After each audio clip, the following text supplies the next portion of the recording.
கன்னியாகுமரி மாவட்டம் குளித்துறை பகுதியை சேர்ந்தவர் பைஜி. இவர் கடந்த 2 தினங்களுக்கு முன்பு மார்த்தாண்டம் பம்பம் பகுதியில் தனது R15 பைக்கை நிறுத்திவிட்டு அங்குள்ள சாப்ட்வேர் கம்பெனிக்கு வேலைக்கு சென்றுள்ளார். திரும்பி வந்து பைக்கை பார்த்தபோது பைக் காணாமல் சென்றிருப்பதை கண்டு அதிர்ச்சி அடைந்த அவர் மார்த்தாண்டம் காவல் நிலையத்தில் புகார் அளித்தார். புகாரின் பெயரில் மார்த்தாண்டம் போலீசார் அந்த பகுதியில் உள்ள CCTV காட்சிகளை ஆய்வு செய்த போது 2 பேர் அந்த பைக்கை திருடி செல்வது பதிவாகி இருந்தது.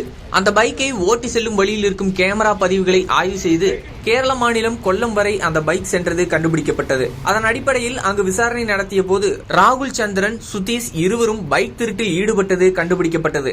அவர்களை பிடித்து மார்த்தாண்டம் காவல் நிலையத்துக்கு கொண்டு வந்து விசாரணை நடத்திய போது அவர்கள் கேரளாவிலிருந்து ரயில் மூலம் நாகர்கோவில் வந்து அங்கிருந்து சுமார் 30 கிலோமீட்டர் நடந்து வந்து வரும் வழியில் R15 பைக் உட்பட்ட விலையுயர்ந்த பைக்குகளை திருடி சென்று கேரளாவில் விற்பனை செய்வதாகவும், இதுபோன்று தமிழக கேரளாவில் 15க்கும் மேற்பட்ட வழக்குகள் உள்ளதாகவும் விசாரணையில் தெரிய வந்துள்ளது. இதனைத் தொடர்ந்து பைக்கை பறிமுதல் செய்து இருவரையும் கைது செய்து சிறையில் அடைத்தனர். சிறைக்கு வாகனத்தில் அழைத்து செல்வதை செய்தியாளர்கள் வீடியோ எடுப்பதை பார்த்த பைக் திருடர்கள் பாபா ஸ்டைலில் போஸ் கொடுத்தனர்.